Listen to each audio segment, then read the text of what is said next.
The time has come to talk about Blade.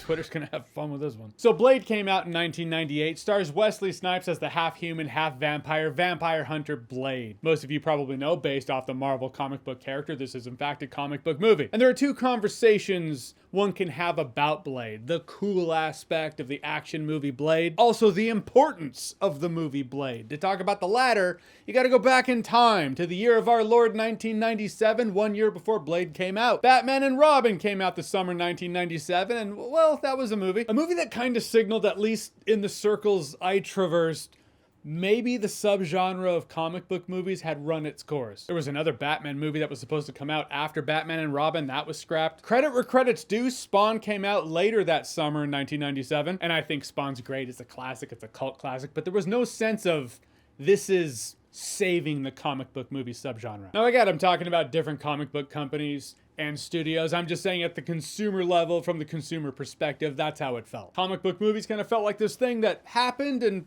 maybe they had their day in the sun. But that following year, summer 1998, we got Blade.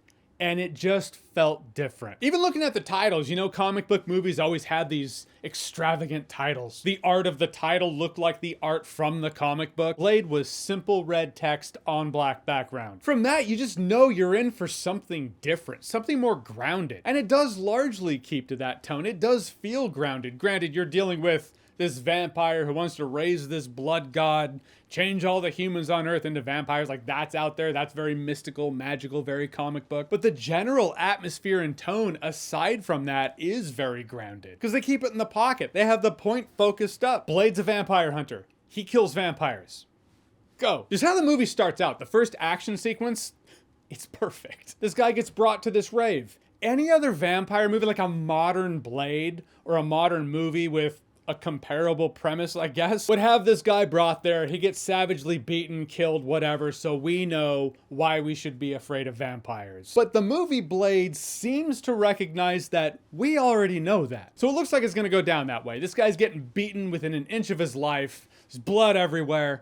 Kick-ass soundtrack going down, but Blade shows up, stops that shit immediately, and proceeds to beat some ass. Showing the audience not why we should be afraid of vampires, but why vampires should be afraid of Blade. The cast completely sells it. Wesley Snipes as Blade, in the conversation of perfect casting in a comic book movie, absolutely. Where he was in his career, the physicality of how he can bring this character to life. A half-vampire vampire hunter who does karate. There was no one close to Wesley Snipes who could have brought Blade to life like that. But the relationship and the dynamic between Wesley Snipes' Blade and Chris Christopherson's Whistler, the now late Chris Christopherson, rest in peace. It's perfect. Blade kind of plays it down. He's the tough guy, doesn't show his emotions. We have a good arrangement. He makes the weapons, I use them, as he says in the movie. But at a point, you realize that's not really accurate. Yeah, spoilers for Blade. Hate to drop the spoiler warning so late in the review. I'll link the trailer below. Check out the trailer for Blade if you haven't seen Blade. If that trailer doesn't grip you, I don't know what will. That's a badass trailer right there. Good luck, Marvel, beating that trailer when a new Blade movie comes out. Or if one does, I guess. But when Whistler's dying, because they probably didn't know this movie would get a sequel, you can see that Whistler is a father to Blade, and Blade is a son to Whistler. In the unlikeliest of places, that's where you find family. Also, Steven Dorff as Deacon Frost is great. There's a whole story going on within the vampire ranks that you could just make an entire movie around. Why would we take away too much time from Blade? Fair enough, but there is something going on there that could be its own movie. Deacon Frost is kind of fighting the system, fighting the man in his own way. In fact, I never really thought about this until I was talking about the movie just now. Kind of crossed my mind. I always saw it as a plot hole, the fact that, you know, Deacon Frost is going to raise this La Magra, this blood god, and all the humans on Earth are going to turn into vampires, in which that begs the question, what happens to the food supply? Plot hole? Most likely. Or you can kind of see it as That's why the other vampires never did it. But Deacon Frost, being this young disruptor of the vampire system, well, he's gonna do it without thinking of the consequences. Also, Deacon Frost says after La Magra, it won't matter who's pure blood and who's not, which will take away a bit of the hierarchy that the old guard of vampires clearly like. The purebloods look down on those vampires who have been created like Deacon Frost, so another reason maybe they don't want to do that. This is all seen through the eyes of a hematologist named Karen who gets bitten by a vampire. So is she going to turn? Is she not? Blade would usually just kill her on the spot, but there was a moment where he just had this memory of his mother. I guess he can remember her. So he takes pity on her, brings her back to the base. He's going to keep an eye on her while she tries to look for a cure. That's another thing Blade did that I hadn't really seen before. It took vampires, this usually mystical, magical, religious elements, and made it science. Vampires need blood because their blood can't sustain hemoglobin or something like that. So she's like, okay, we can treat it like we treat anemia. It might all be bullshit. I mean, vampirism doesn't exist, so it clearly is, but I'm just saying a hematologist or a doctor could be watching this and be like, that doesn't make any form of sense whatsoever.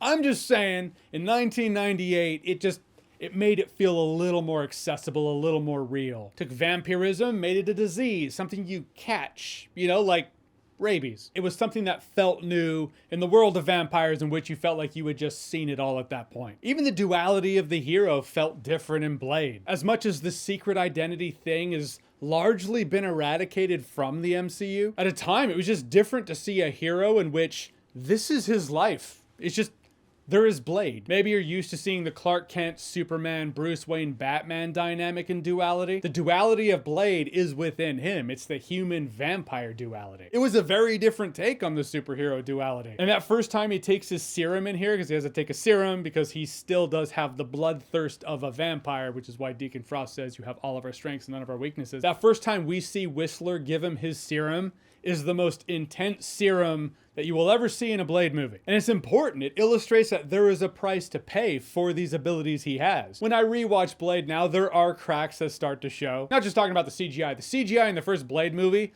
it was always bad. In 1998, we were talking about it in school. We're like, oh, that movie was so kick-ass.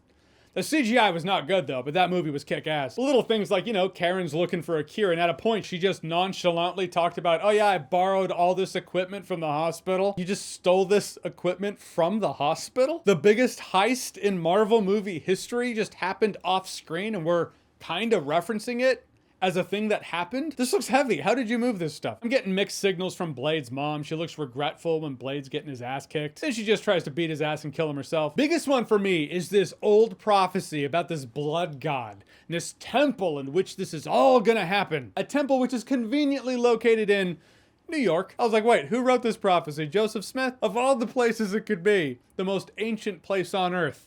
New York. They did make the right call in the fact that La Magra in the first cut of the end is literally a blood hurricane. Steven Dorff just kind of disappears and now Blade's dealing with a blood hurricane. After the test screening, they were like, nope, we need Steven Dorff and Wesley Snipes to face off. It needs to be Blade versus Deacon Frost. Now that's the ending we have. I think that's the smarter call because it does feel like Blade and Deacon Frost have been a pain in each other's asses for years. So we need the finality of that. And although he's, possessed with this La Magra whatever, it still feels like Deacon Frost.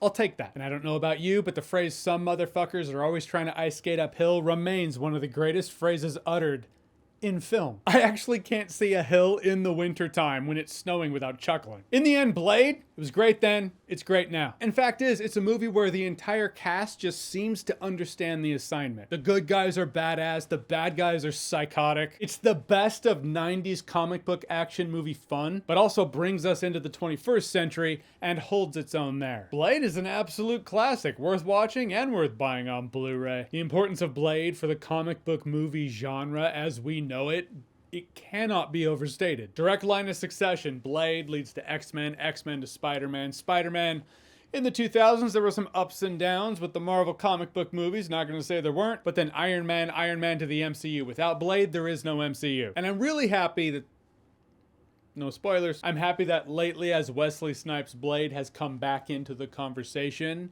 I hear people talking about that. All right, so Blade, have you seen it? What did you think about it? Whatever you thought, comment below, let me know. And as always, if you like what you've seen here and you want to see more, click right here to see more.